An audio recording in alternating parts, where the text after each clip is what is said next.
여러분 또 한 주간 또 어떻게 지내셨습니까? 호주는 이 봄이 찾아왔는데 이제 참 날씨가 좋아지고 있습니다만은 한국은 이제 가을로 접어들지요. 그런데 한국에 또 홍수나 여러 가지 자연재해 때문에 고통을 당하고 있는 분들이 많아서 특히 포항에 또 부산에 고통당하는 모든 분들이 하나님의 위로 속에서 평안을 속히 되찾기를 간절히 소망하며 기도합니다. 오늘 이제 말씀을 나눌 텐데요. 히브리서 4장 12절 다 같이 보시겠습니다. 하나님의 말씀은 살아있고 힘이 있습니다. 양쪽에 날이 선 칼보다도 더 날카로워서 우리의 혼과 영과 관절과 골수를 쪼개며 마음속에 있는 생각과 감정까지 알아냅니다. 할렐루야. 여러분, 이 성구는 크리스찬이라면 누구나 한 번쯤은 읽고 또 암기하고 있을 정도로 사랑받고 있는 성구죠. 하나님 말씀의 능력을 찬양한 한편의 훌륭한 시라고도 할 수 있고요. 그 하나님의 말씀이 무엇인지 개념과 정의를 잡아준 그런 성구다라고 할 수도 있겠습니다. 첫 번째 뭐라고 했습니까? 하나님의 말씀은 살았고 운동력이 있다 그랬습니다. 힘이 있다 그랬습니다. 살아있는 능력이다라는 뜻입니다. 하나님께서는 그 무엇이든지 말씀만 하시면 그것이 그대로 실제적으로 이루어졌기 때문에 이렇게 정의했는 것은 아주 당연하다라고 할 수 있습니다. 여러분, 가장 큰 예가 바로 창세기에 기록된 천지 창조의 기적 아니겠습니까? 이 모든 것이 하나님 말씀이 선포되는 순간에 곧바로 그 말씀하신 대로 그대로 생겨났습니다. 하나님께서 빛이 있으라 하시니 아무것도 없는 곳에서 곧바로 빛이 생겨났습니다.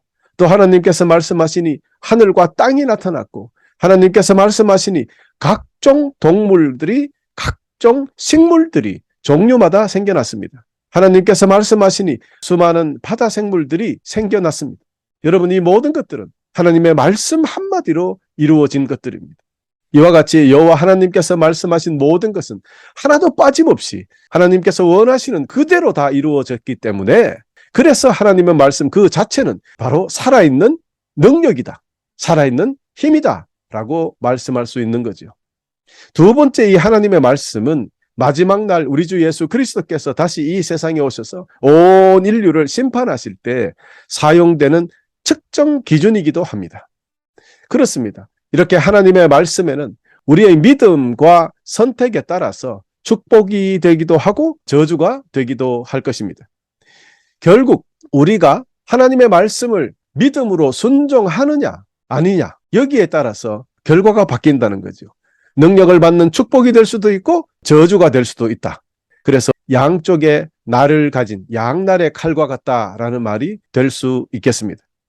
또 영과 혼을 나눌 수 있다라는 말에서 우리가 알 수 있듯이 영적인 모든 것을 하나님께서 다스리고 통치하신다는 말입니다. 그럼 한쪽 날이죠. 그 다음에 한쪽 날은 관절과 골수를 찔러 쪼개고 마음의 생각과 감정까지 아신다라고 하신 말씀은 육적인 것들을 완전히 다스리고 통제하신다는 뜻입니다. 그래서 하나님의 말씀은 영과 육 모두를 통치하시니 양쪽에 날이 선 검과 같다라고 표현한 것, 아주 멋진 표현이 되겠습니다. 여러분, 그렇습니다. 이 뜻은 하나님의 말씀으로 영육 간에 안 되는 것이 없다는 뜻이 되겠습니다. 할렐루야. 그러므로 만일 우리가 하나님의 말씀과 함께 하지 않는다면 우리는 실패할 수밖에 없습니다.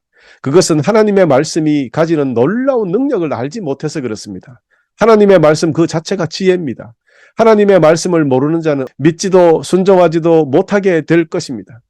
하나님의 말씀에 또 순종하지 못하면 말씀의 능력을 체험하며 살지 못하기 때문에 성경과 점점 더 멀어질 것이고 결국에는 실패한 인생을 살게 될 것입니다. 여러분, 많은 사람들이 성경을 통해서 감동받기보다는 세상에 돌아다니는 여러 가지 그 위인들이 했는 말들, 여러 가지 그런 책들에서 아주 달콤하게 썼는 그런 글이 감동이 되어서 노트에 적어놓고 그걸 외우고, 여러분, 그것도 필요하겠습니다만은 성경을 그렇게 했으면 좋겠습니다. 하나님의 말씀보다 우리를 더 좋은 길로 더 올바르게 바로잡을 수 있는 그런 글이 없기 때문입니다. 여러분, 하나님의 말씀과 더불어 산다면, 즉 순종한다면 가장 행복한 삶을 살 수 있고 가장 기쁘게 승리하며 살 수 있다는 것을 여러분에게 오늘 선포하고자 합니다. 하나님 말씀, 그 말씀이 바로 능력이기 때문입니다. 지금도 살아서 움직이기 때문입니다. 그 세상의 어떤 책과 지식과 지혜도 하나님의 말씀인 성경 지혜와 비교할 수 없기 때문입니다. 그래서 하나님의 말씀은 지금도 살아 역사하는 능력 그 자체이다. 여러분 마음에 두시길 바랍니다. 성경은 죽어있는 책이 아닙니다. 지금도 활동하고 있다는 것, 물리적으로 쉽게 판단할 수 있는 그것이 있는데요. 지금까지 온 인류 역사상 가장 위대한 책이 되었고요. 가장 많이 팔린 베스트셀러 북이 바로 성경책입니다. 앞으로도 이 성경책은 베스트셀러가 될 것이라고 저는 믿어 심지 않습니다. 이사야서 40장 8절이 말하기를 풀은 마르고 꽃은 시드나 우리 하나님의 말씀은 영원히 서리라 예언한 이 말씀이 이루어지고 있는 거죠. 그렇습니다. 성경은 영원할 것입니다. 하나님의 말씀이기 때문에 그렇습니다. 지금도 살아서 강하게 움직여 모든 사람들을 구원의 길로 인도하는 위대한 책이기 때문입니다. 이 위대한 하나님의 말씀이 저와 여러분 삶을 움직여 주시길 간절히 축원합니다. 거듭 말씀드립니다. 하나님의 말씀은 태초에 하늘과 땅을 창조하신 것처럼 불가능이 없는 큰 능력을 가지고 오늘 또 내일 또 영원히 살아 움직이며 우리를 통치하시고 우리를 인도하시고 우리를 도우시고 길을 보여주실 것입니다. 그러므로 지금부터 하나님의 말씀이 여러분의 삶에 살아서 움직여 역사하는 놀라운 기적을 멈추지 않기를 다시 한번 간절히 축원합니다. 이사야서 55장 11절이 말하기를 내 입에서 나가는 말도 이와 같이 헛되이 내게로 돌아오지 아니하고 나의 기뻐하는 뜻을 이루며 내가 보낸 일에 형통함이니라 라고 했습니다. 여러분 이렇게 지금도 하나님의 말씀은 모든 것을 형통하게 한다고 분명히 선포하고 있죠. 이 말 그대로 하나님의 말씀은 선포된 그대로 이루어진다는 것 다시 한번 믿으시고 선포된 말씀대로 그대로 여러분 삶에 이루어져서 여러분의 삶이 성공적으로 마무리되기를 간절히 소망합니다. 하나님 말씀 위에 세워진 사람, 하나님의 능력의 말씀으로 사는 사람, 그런 가정과 그런 사업체와 그런 나라는 형통하게 된다는 것을 성경을 통해서 충분히 알 수 있는 것이고요. 하나님의 말씀 위에 세워진 사람이 되라. 하나님의 말씀, 그 능력의 말씀 위에 세워진 가정이 되라. 그런 사업체가 되라. 그런 나라가 되라는 그런 명령이 되겠죠. 얼마 전에 찰스 황태자가 이제 왕이 되었습니다. 왕이 되면서 오스라 그러죠. 왕이 이제 뭐라 그럽니까? 서약할 때 참 다른 거는 몰라도 제가 감동받은 것은 나 왕은 영국 시민들을 보호할 것이고 왕으로서 또 개신교회를 보호할 것이다 라고 그렇게 선포하고 있더라고요. 아니 세상에 어느 대통령이 그렇게 합니까? 그래도 참 영국이 저렇게 해서 아직까지 그 조그마한 땅의 나라가 참 저렇게 잘 살고 있구나라는 것을 생각하게 되었습니다. 한국은, 일본은 또 호주는 언제 하나님의 보호 아래서 하나님의 은혜 중에 내가 왕이 되었습니다 라는 말을 할 수 있을지 참 그런 거는 정말 부러웠습니다. 모든 것이 하나님의 말씀 위에 세워진다는 것을 고백하고요. 하나님의 통치하심을 믿고 하나님께 모든 것을 내어놓는 그런 나라가 어찌 망할 수 있겠습니까? 여러분 그렇습니다. 우리도 우리 가정도 여러분의 모든 삶들도 찰스 왕이 고백한 것처럼 그런 고백이 우리 삶에도 그대로 이어지기를 간절히 축원합니다. 여러분 그렇습니다. 하나님의 말씀은 오늘도 이 순간도 살아 있습니다. 그래서 역사하십니다. 그래서 우리의 모든 잘못과 죄악을 깨닫기도 하시고요. 또 질병을 고쳐주시기도 하고요. 또 우리의 육체와 영혼이 살아나게 거듭나게 하시기도 하고 또 하나님의 말씀은 귀신과 병마를 쫓아내시고 그래서 우리를 완전케 하십니다. 또 하나님의 말씀은 우리가 저 천국으로 가는 길을 잘 안내해 주기도 하는 그것이 바로 하나님의 말씀입니다. 그런데 여러분 우리는 지금 하나님의 말씀을 통하여 과연 어떤 기적을 체험하고 있을까요?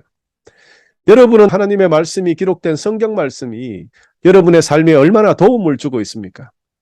그 말씀이 살아서 움직이고 있다고 지금 그렇게 믿고 있습니까? 여러분이 성경 구절 읽을 때마다 들을 때마다 은혜가 되고 가슴이 뛰고 천국을 향한 소망이 더욱 또렷해지고 그 말씀을 인하여 날마다 기쁘게 승리하며 살고 있습니까? 능력의 말씀을 체험하며 살고 있다면 여러분은 아무 문제가 없습니다. 너무나 감사한 일이죠.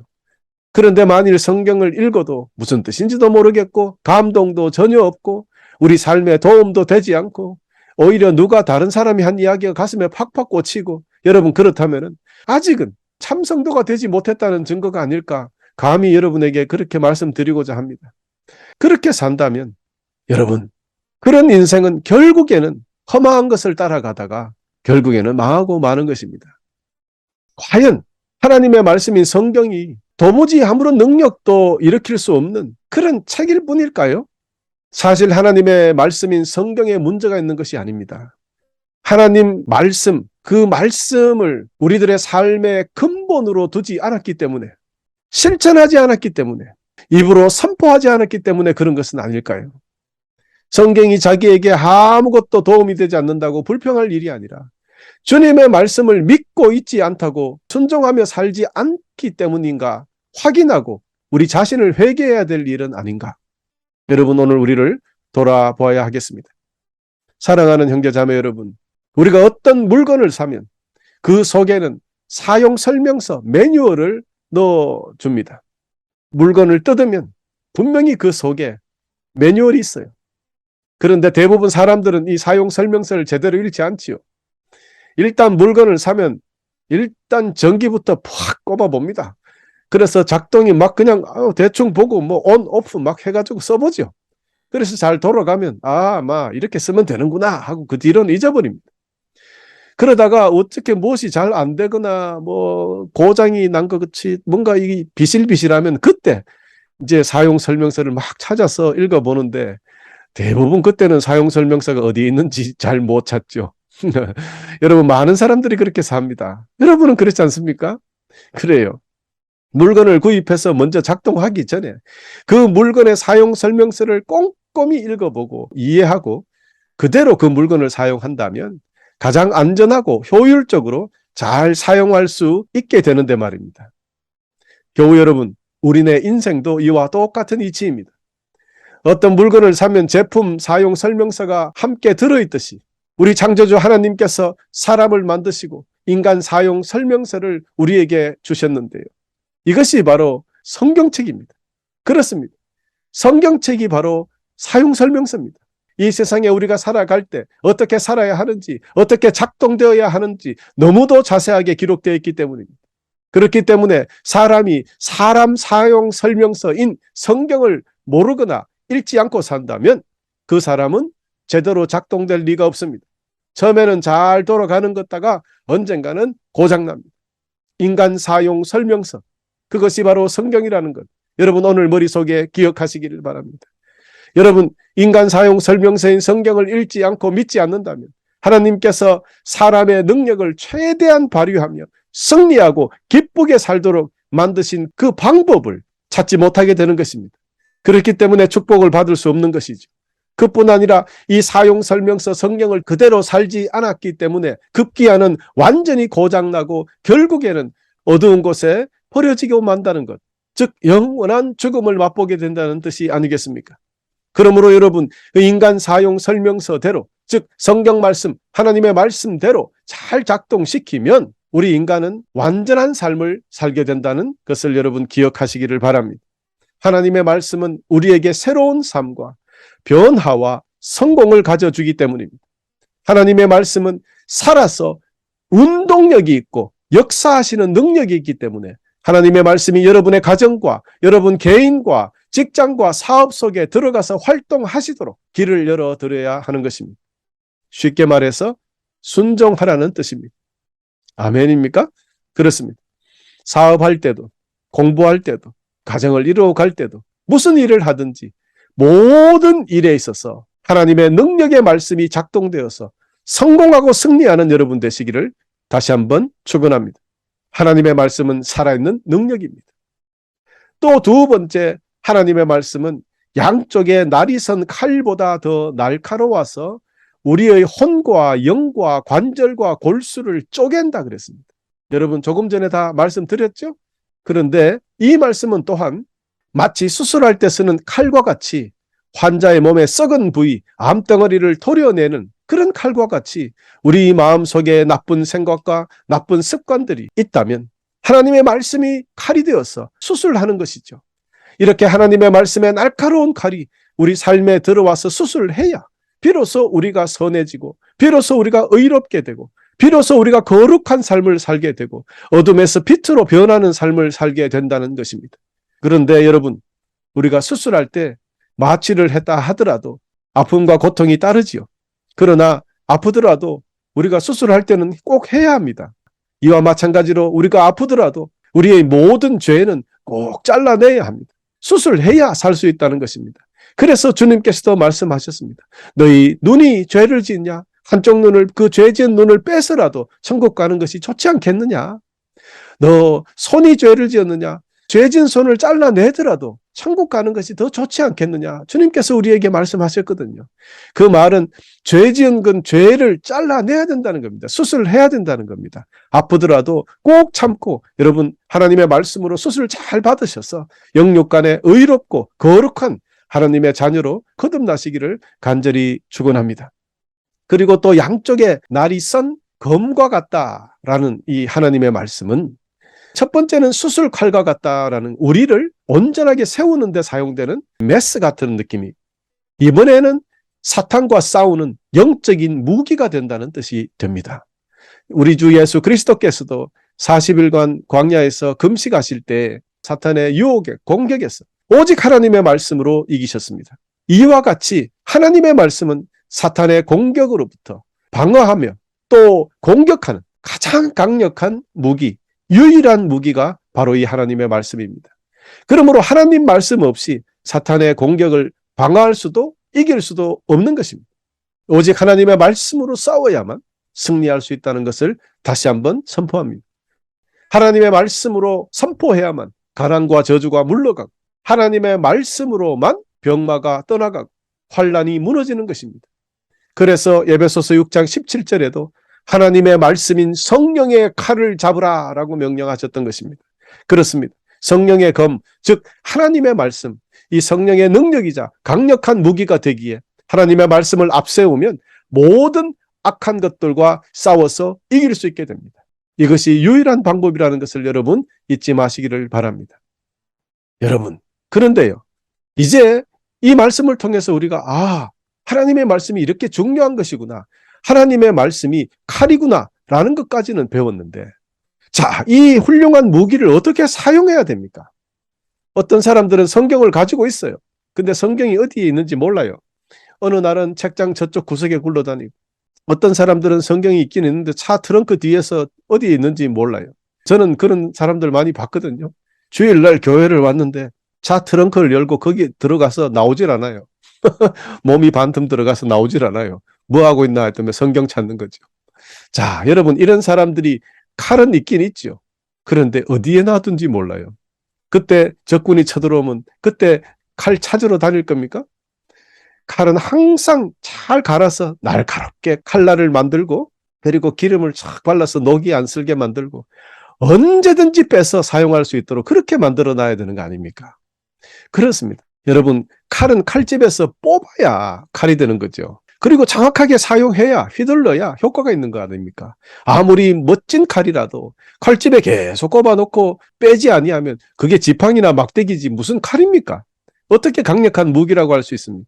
여러분, 이와 같이 아무리 강력한 하나님의 말씀, 성경책을 가지고 있고 또 알고 있다 하더라도 이것을 뽑아서 사용하지 아니하면 아무 소용이 없다는 것입니다. 자, 어떻게 사용합니까? 요한복음 11장에 예수님으로부터 좋은 예를 찾을 수 있습니다. 예수님께서는 죽어 장사된 지 4일이나 되어 이미 썩어가고 있는 나사로에게 입으로 선포하셨습니다. 나사로야, 나오너라. 그러자 죽은 나사로가 무덤 속에서 주님의 음성을 듣고 스스로 일어나 무덤 밖으로 걸어 나왔습니다. 그가 다시 살아난 것입니다, 여러분. 할렐루야. 여러분, 그런데 나사로의 동생 마르다와 마리아가 있었잖아요. 그들은 얼마나 주님과 친했는데 주님의 메시지를 얼마나 많이 들었습니까? 하나님의 말씀을 직접 들은 거잖아요. 그런 자들은 왜 오빠가 죽었을 때 오빠 일어나 나오라고 안 했을까요? 왜 그랬을까요? 내 오빠는 죽었다. 그래서 무덤에 갇혔으니 살아날 수 없다는 것을 확신하고 있었기 때문이 아닌가. 그렇습니다. 아무도 나사로야 나오라고 입으로 선포한 적이 없었죠. 그러나 우리 주님께서 오셔서 말씀의 근원 되시는 주님이 나사로야 나오너라, 그 한마디에 죽은 사람이 살아나는 것을 여러분 보게 됩니다. 성전으로 기도하러 올라가던 베드로와 요한이 안전뱅이에게 물론 예수 그리스도의 이름으로 일어나 걸어라 입으로 선포했습니다. 그가 일어나 걷게 되었지요. 왜? 선포했기 때문에. 여러분, 우리가 입으로 선포하는 것이 이렇게 중요합니다. 입으로 선포하는 것마다 이루어진다는 사실을 기억하시기 바랍니다. 입으로 뿌린 것은 씨앗입니다. 하나님의 때에 따라 자라고 열매 맺게 될 것입니다. 그래서 우리의 말을 조심해야 한다는 것이죠. 바로 이것입니다. 우리가 처해 있는 모든 상황에 하나님 말씀으로 입으로 선포하는 것입니다. 그럴 때 악한 어둠이 물러가고 닫힌 문이 열리는 기적을 여러분 체험하게 되실 것입니다. 하나님의 말씀을 믿고 그 말씀에 순종하면서 하나님의 말씀을 입으로 선포할 때 그 말씀은 살아서 운동력이 있고 양쪽에 날이 선 검과 같이 예리하게 모든 상황을 찔러 쪼갭니다. 우리의 죄를 찔러 갈라내고 사탄의 어떤 공격도 물리치는 놀라운 역사가 나타날 것입니다. 여러분, 그러므로 오늘부터 여러분 모두 오직 하나님의 말씀을 믿고 선포함으로 우리가 가진 모든 문제를 해결받고 힘든 상황에서 또 사탄의 공격에서부터 이기고 승리하시기를 간절히 축원합니다. 자, 이제 마지막 세 번째, 하나님의 말씀은 우리 마음의 생각과 뜻을 판단한다 그랬습니다. 감찰한다 그랬습니다. 여러분, 13절까지 한번 읽어볼까요? 하나님의 말씀은 마음의 생각과 뜻을 판단하나니 혹은 감찰하나니 하나님 앞에는 아무 피조물도 숨겨진 것이 없고 모든 것이 그의 눈앞에 벌거숭이로 드러나 있습니다. 우리는 그의 앞에 모든 것을 드러내 놓아야 합니다. 할렐루야. 여기서 감찰한다는 것은 심판하신다는 뜻이 포함되어 있습니다. 감찰하는 이유가 뭡니까? 잘못한 것은 심판하기 위함입니다. 기억하시길 바랍니다. 하나님은 모든 것을 보고 계시기 때문에 일찌감치 여러분 포기하시고 주님 앞에서 사고 칠 생각 안 하는 것이 좋습니다. 처음부터 항복하시고 자유 찾으시기를 부탁드립니다. 여러분, 그렇습니다. 그래서 마음으로 죄짓지 않기를 바랍니다. 우리 생각으로 죄짓지 않기를 바랍니다. 잘못된 뜻을 가지지 않기를 간절히 바랍니다. 우리의 모든 것들을 하나님께서는 깊이 감찰하시고 그에 합당하게 마지막 날에 심판하시기 때문입니다. 그러므로 하나님 말씀에 순종하며 사시는 여러분 되시기를 간절히 부탁하고요. 자, 이제 말씀을 정리하겠습니다. 이렇게 하나님의 말씀 속에는 모든 힘과 능력과 모든 권세가 있습니다. 지금도 그 말씀 그대로 살아서 우리를 위하여 사역하고 있습니다. 그 말씀에 온전한 믿음을 가지고 순종하기만 하면 오늘도 우리 주님의 말씀 그대로 이루어진다는 진리를 변함없이 믿고 승리하시기를 간절히 소망합니다. 여러분, 그러므로 오늘부터 하나님의 말씀, 이 놀라운 능력과 기적의 말씀이 여러분 삶의 기본이 되고 여러분 삶의 중심이 되는 그런 여러분 되시기를 또한 소망합니다. 우리 성도 여러분, 세상의 그 어떤 지식과 가르침이 기본이 되는 것이 아니라 오직 하나님의 말씀이 근본이 되어 사는 여러분 되시기를 부탁하는데, 우리 주 예수 말씀, 그 귀한 하나님의 말씀을 더욱 귀히 여기고 오직 하나님의 말씀으로 영혼이 잘됨 같이 보험사가 잘되고 강건하여지는 역사가 여러분 삶에 영원히 이어지기를 축복합니다. 이런 축복은 하나님의 말씀, 그 말씀을 입으로 선포할 때 일어난다는 사실도 또한 기억해 두기를 바랍니다. 그렇습니다. 오늘부터 믿음으로 하나님의 말씀, 이 능력의 말씀, 이 우리 삶 속에 모든 상황 속에 입으로 선포하십시다. 귀신아 떠나가라. 병마야 내 몸에서 떠나가라. 예수 이름으로 명하노니 떠나가라. 입으로 선포하십시오. 입을 꾹 닫고 있으면 아무 일도 일어나지 않습니다. 그래서 우리가 함께 모여 기도하는 것, 그것 하나의 이유가 되겠지요. 또한 우리가 성경을 소리내어서 읽는 것도 바로 하나님의 말씀을 우리 입으로 선포하는 것입니다. 이제는 평소에 여러분이 알고 있는 모든 성경 말씀 외우고 기억하여서 선포하는 여러분 되시기를 거듭거듭 축원합니다. 마지막으로 다시 한번 강조하여 드리는 것은 우리 주님의 말씀, 이 성경은 인간 사용 설명서이다. 여러분 잊지 않으셨죠? 그러므로 이를 잘 읽고 그대로 작동하지 아니하면, 즉 이 설명서대로 살지 아니하면 결코 인간은 올바르고 의롭게 살 수 없다는 것을 잊지 않으셔야 됩니다. 인간 사용 설명서, 이 성경, 우리 주님의 말씀 그대로 살지 않으면 우리는 분명히 고장나고 말기 때문입니다. 그리고 저 어두운데 버려졌어. 울며 이를 갈미 있게 된다는 영원한 죽음으로 끝나고 만다는 사실 기억하시기를 거듭거듭 부탁드립니다. 그러므로 오늘부터 여러분 모두 인간 사용 설명서 되는 이 성경 말씀대로 그대로 읽고 배우고 공부하고 잘 순종하며 살아서 여러분이 하시는 모든 일에 승리하며 항상 기쁘게 사는 삶, 영혼이 잘됨 같이 범사가 잘되고 강건하여지는 그런 삶을 사시기를 우리 주님의 이름으로 축복하면서 오늘 말씀을 마치겠습니다.